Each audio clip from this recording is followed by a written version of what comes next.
In this lesson, we will use the Memdump utility to assess organizational security. We are in the Memdump portion of the video series, or more specifically, the digital forensic portion. This lesson is part of a video series that prepares you for the hands-on portion of the CompTIA Security Plus exam and is designed to give you hands-on experience with the exam. So what is Memdump? Memdump is a Linux command line tool used to dump system memory to a file. It is used by system administrators, forensic analysts, and cybersecurity professionals. It is used when analyzing system memory, troubleshooting, or conducting forensic investigations. It runs on Linux systems, typically with root or elevated privileges. It helps in examining memory contents for debugging, security analysis, or incident response, and is used by executing Memdump in a terminal with appropriate options. The rest of the how is what this video is all about, so let's get into it. To get started, grab the companion guide from the link in the description below. Also, if you like this content, please like, share, and subscribe to the channel so you won't miss any new videos. So we're all set. We have our companion guide on the left, we have Ubuntu Linux on the right, and we're going to continue with our conversation of digital forensics and incident response. So when we last left off, we looked at data at rest, and we looked at the data dump, or the DD utility, the data capture. We also know that data has another state, which is data in transit or data in flight. And data in flight is the data that's moving across the network, going from one endpoint to another. And we were able to do packet captures using TCP dump or Wireshark. So that was data in transit. Now we're going to look at data in use, and data in use is the data that is in memory. This is when right now this document is in memory. If I make a change and I don't save it, that document is going to be lost, at least the contents that were not saved. So we have data in use, we have data in transit going from one endpoint to another, we have data at rest, this is when it's stored. So we have different memory states also. So we have volatile memory. Let me just do a little housekeeping here. We have volatile memory. Volatile memory means that, it flies away. This is memory that's required the power to keep it moving. For example, if I open a document over on the Ubuntu side, let's say we open LibreOffice, and I get LibreOffice running and I type a command in there, well, that document is open, but it doesn't have any content in it just yet. So I'm going to put a little content in there. I'm going to say CyberLabs, I don't want the tip. So let's just click OK. And we're going to say that CyberLabs 007 is the best hands-on training program, right? So we like that. So let me just get that going. It's the training program, and we got it. Let's just do this right. Great. So CyberLabs 007 is the best hands-on training program on YouTube. This is in RAM. It is not saved to disk yet. If I was to suddenly lose power or close out of this document, I'm going to close out of it. It's going to tell me, well, I didn't save it. It says save changes to this document. This is volatile memory. It needs power to be on unless I save it. I am not going to save it. I'm going to close out LibreOffice. We don't need it. Non-volatile memory is memory that is retained even without power. In other words, it's stored to some kind of semi-permanent or permanent storage, usually the hard drive, and that's what we did with data at rest. So when we're in digital forensics, we have to capture data in the order of volatility, which is to say that things that can go away or fly away quickly, i.e. data that is in RAM, we want to save that first, because if we lose power to that unit that we're trying to troubleshoot and capture the forensics, we could lose that data.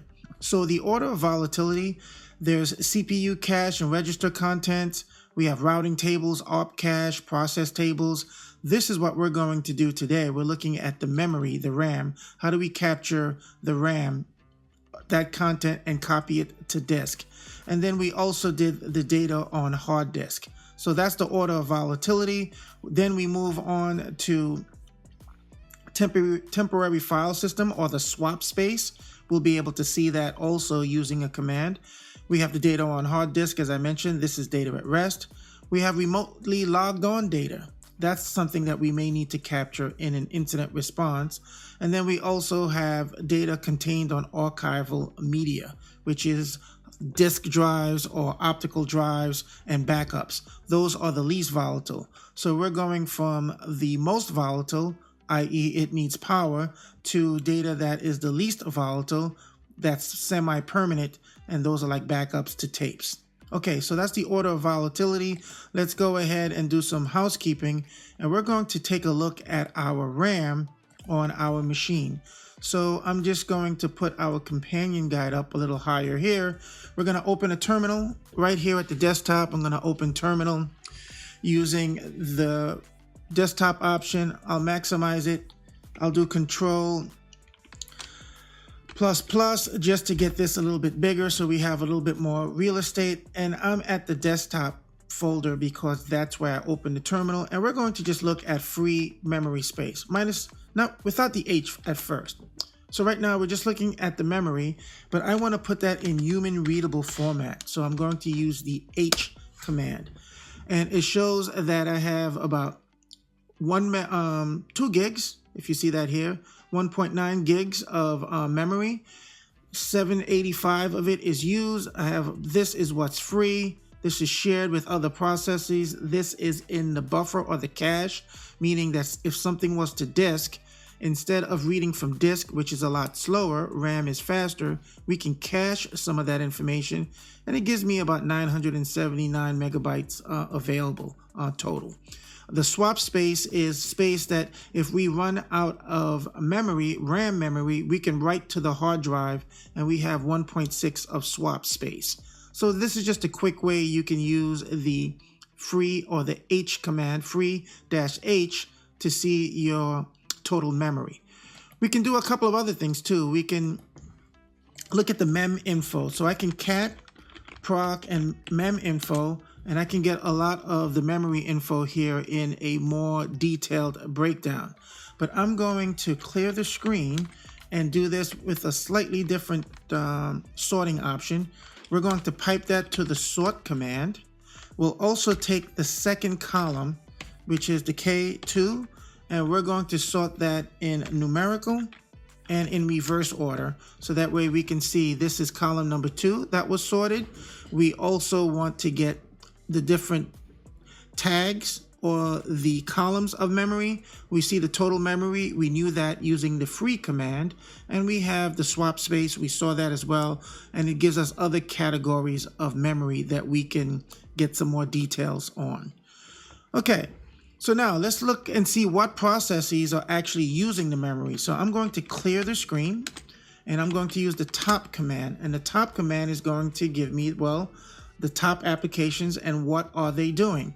And for our purposes here, we can get the process ID, we see the user that's using it, and the column that I'm looking for is the % of memory usage. And I just wanted to see what applications are using, and it looks like the shell or the GNOME, this GNOME shell, is using about 15% of the memory. Now I can sort using, as you see here, it says use the M command to sort this out. It's going to sort, give me another view of the top command. I'm going to quit the top command. You see that? Clear to get to the top of the screen again. And let's use htop. Htop has a little bit more. So sudo apt install. That's if you don't have it. I already have it. But just in case you're working on an Ubuntu machine that does not have it and it's not installed, you can install it yourself. So it's sudo, let's make sure we get that right, sudo apt install. So I have to do that, and it's htop. I didn't write that properly. And it says I already have it at the newest version, so that means I can just run it proper. So I'm going to do htop. And here's htop, and it gives me once again a breakdown of the applications, and I can look at the top applications, and I'm looking at the memory column, and I see the same information. This gives you a little bit more control. For example, if you see down here, we have these different options. Like if I hit function key 5, I can break down the process by the tree format. I can sort using the F6 command. So you have a little bit more information or more control that you can use with that. And of course, if you want to get out of it, I can hit escape. So this is a way that we can look at memory in different ways, find out what applications are using the memory, what's our total memory size. So I'm going to open a new tab. I'll just leave this running in the back. Get this back to 2 screen sizes or 2 clicks. And if I want to take a look at the swap space, first let's do the free. So I'm going to do the free minus H, and I see my swap space is 1.6. Again, swap space means that we have physical memory, but if the memory feels that it needs to be optimized, it can write some of that memory to the disk and effectively giving you more memory. It's not as performant. Reading from RAM is faster than reading from ROM or the disk. So this is the swap space. This is how we can see it. Or we can use this command, the swap on command, and we're just going to minus S here, and it gives me the swap file, and we see that it's the same thing as 1.6. I'm going to put that in human readable and see if that's going to work, and it gives me 1.6. Human readable didn't work for me this time around, but that's okay. And then last but not least, let's go with the VM stat. VM stat is going to give us some stats about the virtual memory. It gives us a little bit more information about the swap space, if that's important to us. So with that stage set, that we know how to look at our memory, again, it's volatile, which means that if the power is turned off, we lose the data is there, which is why we want to capture it to disk. So let's go here. We can do the housekeeping a little bit later. We're going to dump the physical memory that we have to the hard drive so we can analyze it. So I'm going to clear the screen, and you may or may not have Memdump install. So let's go ahead and do an update. I'm going to just copy that into clipboard, bring it over to the side. I'm going to give it my sudo password, and let's just give this a minute for it to update and then also install Memdump. Okay, so with me, that only took about 10 seconds because I was already updated and Memdump was already installed. I'm just showing you the commands just in case you don't have it. I could have easily gone to Memdump and just done tac help to get some information on some of the commands that we will take a look at here. Okay, so I'm going to clear, and now this is where we actually dump the memory using the sudo command. So let me do a little housekeeping, and we're actually using this command here. So I'm going to move over to, well, let's just go back over to the Ubuntu side. I'm going to cd to tilde downloads. I'm going to put everything in the downloads folder. Why not, right? That's where we were working before. We have forensics. This is from the previous DD exercise, and this is when we were doing data at rest using the disk dump or data description command, or DD, and now we're moving at data in use, which is Memdump. So this is the previous exercise, and we have our files here.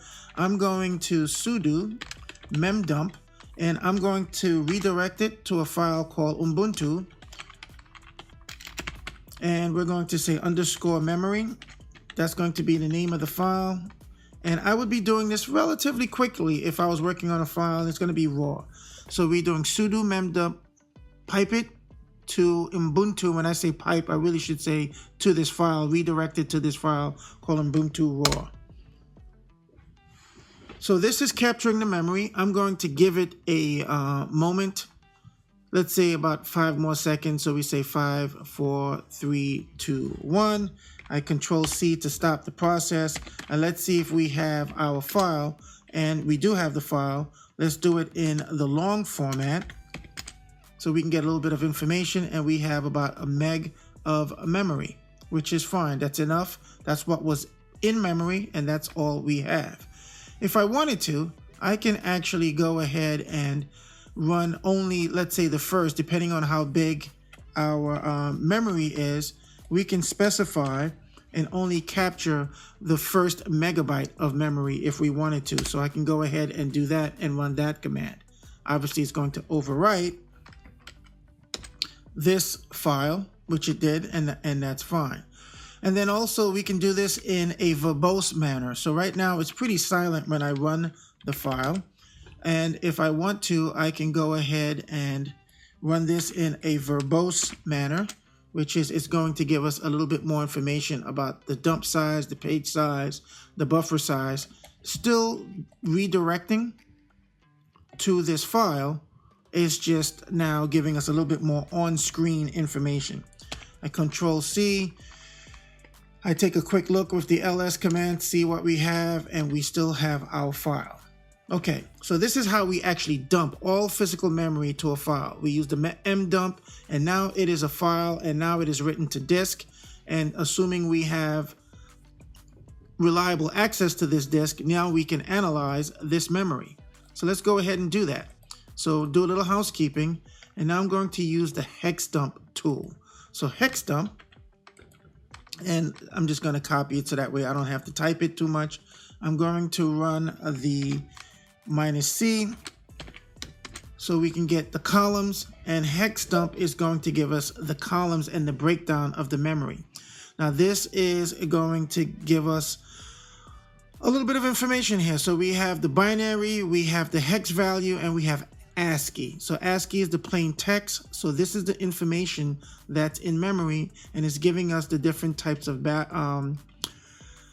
data where they're located. So this is the hex value, and this hex value is going to give us the memory. I'm sorry, the binary is going to give us the location in memory.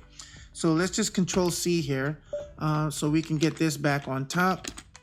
I'm going to Control C to break because I was using hex dump. Let's quit. I'm going to clear, and that didn't help us that much. So maybe we want to use the strings command. The strings command is going to pull out human readable text. I'm going to redirect that or pipe that to less so we can use the keyboard and see that a little bit. So this is the less command, and now we can see plain text that is in memory that was saved to Ubuntu_memory raw file, and is allowing us to see plain text. Now, if there were passwords in here, like for example, if I was plain text passwords and it was in memory, we'd be able to see that information. The content that I was writing in the LibreOffice would be in this information as well. So we can use strings to get plain text. We just saw that here. We can also use hex dump, where it's going to give us a hexadecimal with the columns, where we can see the binary, the hexadecimal, or the ASCII readout of memory. So that was that. I'm going to clear, but not here. I want to Control Z on this side here. I'm going to come back on my Ubuntu side, and we're going to take a look at looking at executable code. So let's say there was object or OBJ dump. Let's say there was executable code in our file. So I can go ahead and take this file here and see if there's any executable code or malware in memory. This one doesn't have anything, but just wanted to introduce the tool to you so that way you know that this is something that you can actually use in memory. More specifically, memory that was captured and saved to a file. In this case here, it was the Ubuntu_memory raw. Okay, so there's another tool called Volatility. Volatility is a forensic analysis tool. So we're going to use Volatility. It should be pre-installed, at least on Kali Linux, installed on Ubuntu as well. If it's not, you'll go ahead and do the sudo apt install Volatility, and it's going to give us some information about the image info. Now, once again, I realized that we studied a lot about this in class. This is just introducing a lot of the tools and setting the groundwork. The idea here is that you have the companion guide, so that way this can be a workbook and a scratchbook that you go to, so that way if you're in the field and you remember that, oh yeah, I have to do a memory dump, what are some of the tools that I could use? Well, you have hex dump, you have strings, you have OBJ dump that gives you information about executables that are in memory. And then we can also analyze the dump using Volatility. And just like with DD, we can do a bin walk to extract any type of files that may be in the memory. And now that it's written to a file, we can look at PNGs. For example, if I do binwalk, I can do a binwalk Ubuntu memory raw, and it's going to look to see if there are any embedded files. So for example, if there was like a zip file or executable files or PNGs, it would be there. And if there were, we can throw the -E and extract those into a folder. There wasn't anything, so we don't have an output. Let's just go ahead and look at the output folder, and that's an old output file from the previous. So that's not going to work for us here because there's nothing in memory here.